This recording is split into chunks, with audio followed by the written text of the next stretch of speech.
be fun to hear from you for the clinical audience. What do you see as the, say, 3 main take-home messages that you want clinicians to learn from reading this article and learning the inhibitory learning model?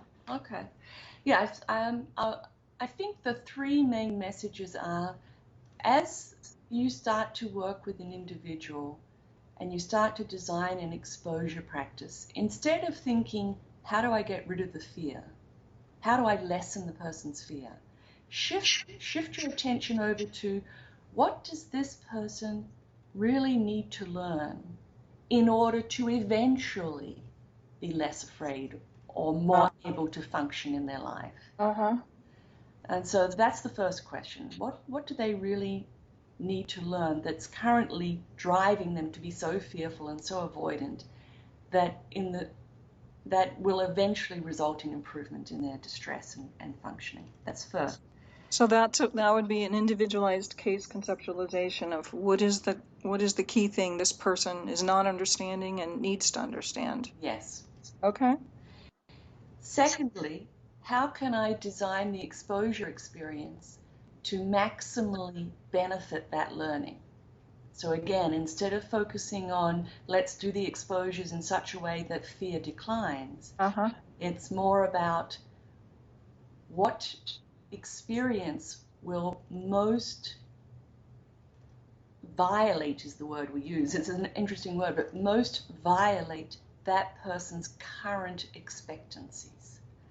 So if they're perceiving that they cannot tolerate a certain experience because that condition, whether it be the length of time they're in a situation or what kind of activity they're engaging in a given situation, what kind of sensations they're experiencing in the moment of that situation, whatever it is that they perceive as being their boundaries, that they can get so far but they can't go beyond that boundary, because if they go beyond that boundary then something terrible is going to happen, then we think we need to design the exposure to go beyond their perceived boundaries in order to violate their expectancy of what they think is going to happen.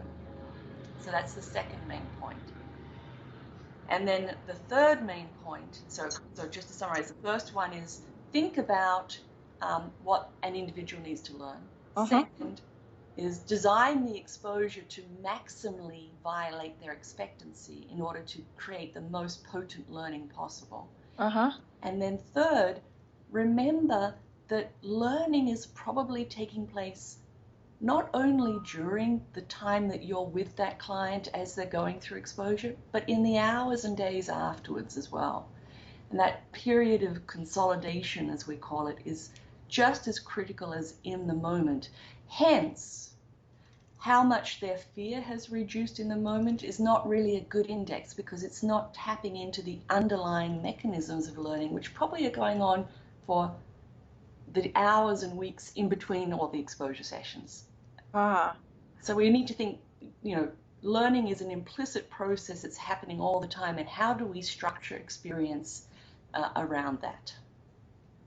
So that last idea suggests that a better index of what the patient learned from the session might be obtained at the beginning of the following session rather than at the end of the session that you are just conducting. Is it? Exactly. That when we're thinking about how well the person has actually learned and consolidated that learning, we're thinking about the follow-up, whether that be at the next session or a month after the end of treatment. It's always the longevity of the learning that's most critical to the individual's future symptomatic status. So yeah, the end of the session is not the end of an exposure session, is just an index of what they've performed in the moment. The learning is tested at a later point in time.